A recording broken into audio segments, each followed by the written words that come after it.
La gobernanza juega un papel importante en el tema de la conservación de los recursos naturales y está vinculada directamente con la ley. Pero, ¿qué es la gobernanza? Gobernanza se define como aquellas interacciones entre estructuras, procesos y tradiciones que determinan quién y cómo se ejercita el poder y cuáles son las responsabilidades que tienen los actores para ejercitarlo. Asimismo, indica cómo se toman las decisiones y cómo los ciudadanos y los actores pertinentes pueden expresar su opinión. En una última instancia, la gobernanza tiene que ver con el poder y con la ley y las autoridades que establecen los marcos básicos y las herramientas para poder determinarla. En otras palabras, las reglas para ejercer el poder y la autoridad y para garantizar responsabilidades.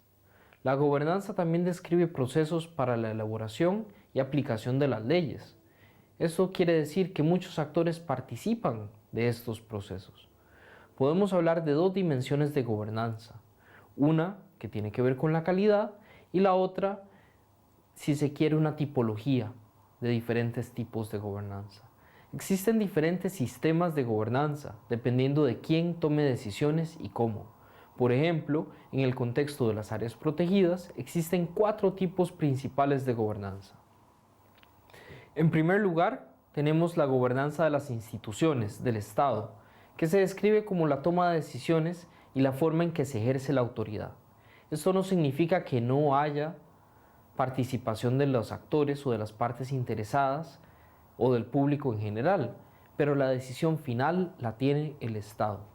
El marco jurídico designa facultades y agencias gubernamentales apropiadas y crea procesos y directrices para la toma de decisiones y para su gestión. Determina la cantidad y la discreción que estas agencias gubernamentales tendrán para poder llevar a cabo su mandato. El segundo gran tipo es la gobernanza privada. Esta se describe como una gobernanza que es ejercida con o a través de un ente privado, como un individuo, una corporación o una asociación privada. Existen en el mundo muchos diferentes ejemplos de designación de áreas protegidas privadas. Frecuentemente son aquellas que los terratenientes deciden poner voluntariamente a disposición de la conservación por razones altruistas, empresariales o por algún otro motivo. Las áreas protegidas privadas son más efectivas cuando son reconocidas por la ley. Las disposiciones legales claras y específicas deberán proporcionar marcos y normativa para actividades privadas de conservación. El reconocimiento legal de las áreas protegidas privadas crea tanto incentivos como responsabilidades para la conservación voluntaria. Un tercer tipo de gobernanza es la gobernanza de los pueblos indígenas o comunidades locales. Los pueblos indígenas y comunidades locales pueden tener derechos de propiedad o de gobernanza sobre sus territorios, como derechos establecidos en la Constitución, en la legislación nacional o en un tratado del cual el gobierno de un país haya ratificado. Alternativamente, el gobierno puede delegar gobernanza de un área específica a una comunidad indígena a través de un contrato o de un reglamento. En algunos casos, los pueblos indígenas o comunidades locales ejercen poder de facto sobre estos territorios donde los derechos no han sido formalmente reconocidos. Pero al igual que la gobernanza privada, la gobernanza comunitaria es más efectiva cuando está respaldada por la ley. Finalmente, en la actualidad, una cantidad significativa de esfuerzos de la ley se enfocan en lo que es la gobernanza de áreas compartidas. Una autoridad gubernamental puede compartir autoridad entre el Estado y una entidad privada, incluyendo también actores locales o comunitarios. Estos arreglos deben formalizarse legalmente con una definición clara, definiéndose cómo será compartido el poder y cómo se tomarán las decisiones entre todos los actores. Existen ciertos estándares básicos que se aplican a todos los diferentes tipos de gobernanza, que son los elementos que consideramos o llamamos elementos de la buena gobernanza.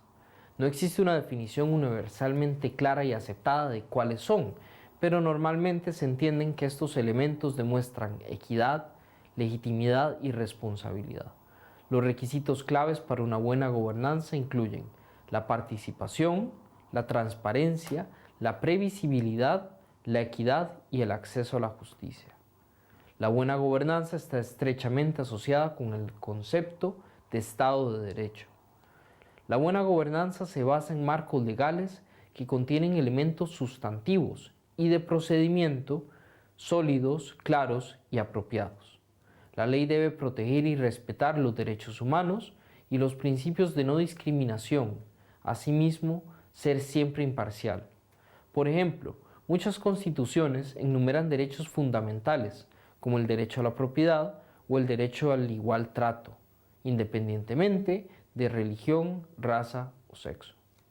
La ley también debe crear procesos y obligaciones para garantizar transparencia y brindar oportunidades para la participación ciudadana y el uso significativo del sistema jurídico.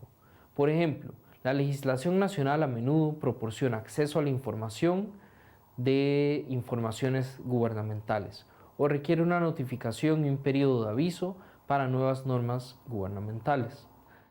En la actualidad se habla de una tercera dimensión de la gobernanza, que se refiere a la vitalidad de la gobernanza, que va más allá de los requisitos y describe la sabiduría, la visión, la adaptabilidad y capacidad de recuperar de los actores que tienen un rol en la gobernanza.